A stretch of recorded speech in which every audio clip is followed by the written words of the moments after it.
दर्शकों, इस वक्त हमारे समक्ष है डॉक्टर निखिल बोंडे। आप डॉक्टर बोंडे दांत के दवाखाने के आप संचालक हो, डायरेक्टर हो, प्लस डेंटिस्ट हो। बोंडे सर, हम आपसे ये जानना चाहेंगे कि जो अभी जो ओरल कैविटी जो बोलते हैं, ओरल हेल्थ जो बोलते हैं, माउथ से जो रिलेटेड है, इसकी डिजीज काफी बढ़ रहे हैं, लोगों में अवेयरनेस नहीं है। तो आप ये बताइए कि किस तरह के पेशेंट अपने क्लिनिक में विजिट करते हैं। ओरल कैविटी में तो आपको बीमारियां बहुत तरह की मिलेगी और बीमारियां हर तरह की मिलेगी। बहुत सारी चीज़ें ऐसी, सबसे कॉमन चीज़ है दांत में कीड़ा लगना। ये छोटे बच्चे से लेके बुजुर्ग तक के सब में है, ये सबसे कॉमन चीज़ है। उसके बाद में फिर आपको मिलेंगे पायरिया के पेशेंट मिलेंगे, फिर आपको बाकी फिर आड़े तिरछे दांत है उनके पेशेंट मिलेंगे, दांत को कीड़ा लगा है उसके पेशेंट मिलेंगे। बच्चों में कीड़ा अभी बहुत जल्दी लगता है, बहुत कम एज में लग जाता है। उसके बाद में फिर ऐसे पेशेंट ओरल सबम्यूकस फाइब्रोसिस मतलब OSMF के पेशेंट मिलेंगे। तंबाकू खैनी, गुटखा, सुपारी खाने वाले पेशेंट भी बहुत मिलेंगे आपको। तो उन सबको, उन पेशेंट्स को ऐसा है कि अभी उनको एक समय आ जाता है आदमी को कि जब लगता है कि नहीं, हमने आदत छोड़ देनी चाहिए, या उनको बहुत घर से प्रेशर रहता है, या उनके फिर किसी फ्रेंड सर्कल में, फैमिली में किसी को कैंसर डेवलप हो जाता है, उसके बाद उनके मन में डर बैठ जाता है। उसके बाद भी लोग खाना छोड़ने की इच्छा, वो छोड़ नहीं पाते हैं। उसकी भी तो इलाज करते हैं हम, उनको छोड़ने में हम मदद करते हैं, सब चीज़ें छोड़ने में मदद करते हैं। ये सब चीज़ें होती हैं। अभी ट्रीटमेंट तो सभी चलती हैं। डॉक्टर निखिल बोंडे सर, आप ये भी बताइए कि जैसे कि जो आपकी एडिक्शन थेरेपी है, टोबैको एडिक्शन जो थेरेपी है, डी-एडिक्शन थेरेपी जो है, तो आप बताइए कि आपकी क्लिनिक की एक स्पेशलिटी है, ये किस तरह से इम्प्लीमेंट होती है, किस तरह के पेशेंट पे इसको लागू किया जाता है, उस बारे में बताइए। सबसे पहले तो हमें कोई भी पेशेंट जब आता है, जो खुद होके आता है, जो कहता है कि मुझे छोड़ना है तंबाकू, खर्रा, गुटखा, जो भी चीज़ें वो खाते पीते हैं, जो भी है, किसी भी फॉर्म में तंबाकू का सेवन, किसी भी फॉर्म में सुपारी का सेवन, इन दो चीज़ों से रिलेटेड, फिर वो सिगरेट रह सकती है, आपका नस हो सकता है यूज़ करना, कुछ भी हो सकता है। इन सब चीज़ों के मामले में जो बोलते हैं कि हमें छोड़ना है, तो उसके लिए सबसे पहले जरूरी है पेशेंट की हिस्ट्री लेना कि पेशेंट कितने सालों से खा रहा है, किस किस समय खा रहा है, उसकी कुछ स्पेसिफिकेशन है या नहीं है, उसे कब लत का क्रेविंग होती है, मतलब लत लगी जैसी लगती है, कितने साल, किस उम्र में लगी, किस वजह से लगी। इन सब चीज़ों की सबसे पहले तो हिस्ट्री लेना ज़रूरी है, डिटेल हिस्ट्री लेना ज़रूरी है। डिटेल हिस्ट्री लेने में कम से कम आधा से पौन घंटा जाता ही जाता है। फिर पेशेंट का क्यों लगा, कोई स्ट्रेस था, नहीं था, ये है, अभी भी स्ट्रेस है, नहीं है, तनाव में, मानसिक तनाव में लोगों ने शुरू किया। कई बार अभी तो ऐसे है कि 10-12 साल के बच्चे भी खाना शुरू कर देते हैं। क्या तो घर में पिताजी खाते हुए दिखते हैं, भाई खाते हुए दिखता है, चाचा खाते हुए दिखते हैं, इतने बड़े लोग खाते हैं तो अच्छी बात होगी, बुरी बात नहीं है। छोटे बच्चे भी 10-12 साल के खाना शुरू कर देते हैं। इन सब चीज़ों की वजह से मुंह के अंदर कैंसर का प्रमाण वैसा अभी, मतलब अगर कहा जाए तो विदर्भ भारत में कैंसर की राजधानी बन रहा है। काफी इंडस्ट्रीज में देखा गया है कि सेडेंटरी लाइफस्टाइल होती है, 2 टाइम्स वो सर्कुलर ब्रश नहीं करते रात में, नाइट में देखा गया। तो ऐसे लोग जो लो इम्यूनिटी है, अनकंट्रोल ब्लड शुगर है, डायबिटीज है, उसका भी इफेक्ट डेंटल पे होता है, डेंटल इन्फेक्शन पे। देखिए, डायबिटीज ऐसी बीमारी है जो आपके शरीर को अंदर से खाती है। अब दांत, ओरल कैविटी आपके शरीर के अंदर है, तो वहाँ पे भी इफेक्ट होना ही होना है। डायबिटीज ऐसी बीमारी है कि आप अगर कंट्रोल नहीं रखते हो, बराबर उसका इलाज नहीं करते हो, और डायबिटिक पेशेंट में अगर आपने क्लीनलीनेस का अच्छा ध्यान नहीं रखता है, तो आपको पायरिया होने की और दांतों में कीड़ा लगने की बहुत ज़्यादा, और दांतों की बाकी गंभीर समस्या उत्पन्न होने की बहुत ज़्यादा चांसेस क्रिएट हो जाते हैं, जो एक नॉर्मल पेशेंट में उसी तरीके से रहते हुए क्रिएट होने के चांसेस कंपेरेटिवली कम रहते हैं। सर, जिनके दांत गिर गए, जो टूथलेस है, तो ऐसे लोगों ने जो पहले एक जो प्रचलित सिस्टम थी, ब्रिज बनाते थे, तो आप ये बताइए कि उसकी मोबिलिटी पे कुछ असर होता है क्या दांतों पे?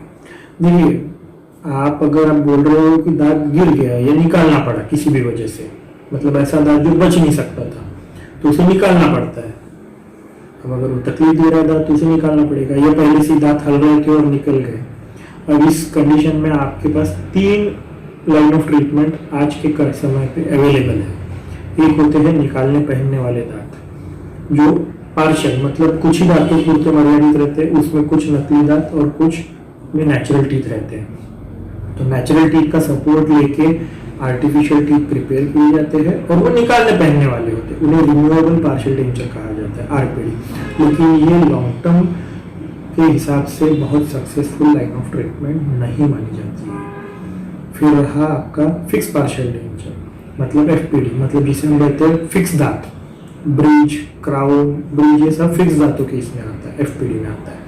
इनमें ये काफ़ी समय से चलती आ रही हुई ट्रीटमेंट है, अभी भी चल रही है और आगे भी चलती ही रहेगी, क्योंकि ये ट्रीटमेंट कंपेरेटिवली बहुत इकोनॉमिकल मिलती है पेशेंट को। खाने पीने के मामले में पेशेंट का सुविधाजनक हो जाता है। अब तीसरी ट्रीटमेंट बचती है इम्प्लांट। इम्प्लांट आज के समय काफ़ी महंगी ट्रीटमेंट है। ऐसा है कि मतलब एक सामान्य व्यक्ति को अगर एक सिंगल दांत को अगर रिप्लेस करने के लिए जाना है तो उसे शायद से, अगर एक 25-30 हज़ार महीना कोई कमाने वाला पर्सन है तो उसके लिए शायद से वो आउट ऑफ बजट चीज़ हो जाती है इम्प्लांट करना। हाँ, जबकि ब्रिज करना, ब्रिज में भी अलग अलग टाइप के मटेरियल है। अभी तो बहुत सारे मटेरियल आ गए एडवांसमेंट्स की वजह से। पहले तो 2 ही आते थे, एक सादा मेटल और दूसरा पोर्सिलेन फ्यूज सिरेमिक पीएफएम आता था, तो 2 ही मटेरियल। अभी तो जिरकोनिया आता है, ब्रुक्सिल आता है, काफ़ी मटेरियल्स आ गए हैं। इसकी वजह से तो अभी आपका एफपीडी का भी काफ़ी अच्छा स्ट्रेंथफुल ब्रिजेस बनते हैं। ये शहर और विदर्भ के दर्शक डॉक्टर निखिल बोंडे सर आपको लाइव देख रहे हैं। इवन आपका फोन नंबर और आपका एड्रेस हमारे स्क्रीन पे हो रहा है, उसे देख के हमारे दर्शक आपको कभी भी संपर्क कर सकते हैं सर। बिल्कुल कीजिएगा। तो बोंडे सर, चलते चलते हमारे दर्शकों को आपको ये भी बताइए कि ओरल हाइजीन मेंटेन करना बहुत जरूरी है आज के डेट में, तो उसके लिए किस तरह से केयरफुल रहना चाहिए, किस तरह से प्रिवेंशन करना चाहिए ताकि ये नौबत ना आए। सबसे पहले ये देखिए कि ये जो आदत है 2 बार ब्रश करना, कुछ भी खाने के बाद अच्छी से गुल्ली करना, गार्गल करना, ये ऐसा है कि आपको आपके बच्चों में बाल्यावस्था में ही शुरुआत करवानी पड़ेगी। अगर उस समय लग गई आदत तो वो जिंदगी भर रहने वाली और काफ़ी अच्छी आदत रहेगी। तो अगर उस समय लग जाती है तो बहुत अच्छी बात है। फिर बड़े हो जाने के बाद अगर आप में कोई प्रॉब्लम आता है, उसके बाद अगर आप वो आदत शुरू कर रहे हो, रोज 2 टाइम ब्रश करना है, मतलब रात को सोने के पहले। बहुत लोगों को इस चीज का ये है कि 2 टाइम ब्रश करना है मतलब शाम को ब्रश कर लिया मतलब हो गया, नहीं, उस ब्रश को कोई मतलब नहीं है। आपका रात का पूरा डिनर मतलब रात का खाना हो जाने के बाद में आप अभी सोने जा रहे हो, अब उसके बाद ब्रश करने के बाद आप कुछ भी नहीं खाने वाले हो, सिर्फ पानी पीने वाले हो, उस समय ही ब्रश करना उचित है। और सुबह उठने के बाद तो ब्रश करते ही हैं। तो दराज के दर्शक आपको देख रहे हैं, दर्शकों में एक उत्सुकता ये भी है कि काफी जो दर्शक है जो जिनके जो दांत है टेढ़े मेढ़े हैं और जो जिनको विनियर की जरूरत है, तो आप ये बताइए विनियर में कुछ एडवांसमेंट आया हुआ है कि उस बारे में? बहुत एडवांसमेंट आए हुए हैं। अभी तो ऐसा है कि अभी रिसेंट सिनेरियो ये है कि आपको जो पुरानी ये थे जिसे माप लेते थे मुंह में विनियर्स के समय, विनियर्स में थोड़ा जो पहले ज़्यादा कटिंग करते थे, अभी तो इतने कम थिकनेस पे भी अच्छे स्ट्रेंथ वाले विनियर्स आ रहे हैं कि बहुत दांतों का कम पोर्शन आपको घिसना पड़ता है। फिर आड़े तिरछे दांत करते समय सीधे करने के लिए, और उसके बाद में ऐसा होता है कि आपको अभी बहुत अच्छे लेबोरेटरीज नागपुर में ऑलरेडी आ चुके हैं, तो उसकी वजह से बैकएंड सपोर्ट जो होता है वो भी बहुत अच्छा मिलता है अभी। जैसे पहले एक समय था कि हमें मुंबई या फिर पुणे या हैदराबाद भेजने पड़ते थे बैकएंड वर्क के लिए, जो भी हमको नागपुर में ही अवेलेबल हो रहे हैं। बहुत अच्छे लैब्स आ चुके हैं नागपुर में, उसकी वजह से विनियर्स बहुत अच्छी लाइन ऑफ ट्रीटमेंट है। एक तो बात ऐसी है विनियर्स में कि आपका समय कम लगता है, पेशेंट का स्माइल पूरी तरीके से डिज़ाइन किया जा सकता है, पेशेंट को कहाँ पर क्या किस तरह, कोई दांत नहीं मुझे इस तरह नहीं चाहिए उस तरह चाहिए, तो दांतों का डिज़ाइन भी हम ये कर सकते हैं। और उसमें विनियर्स में ये होता है कि हम पेशेंट को पहले दिखा सकते हैं कि आपके दांत इस तरह दिखेंगे।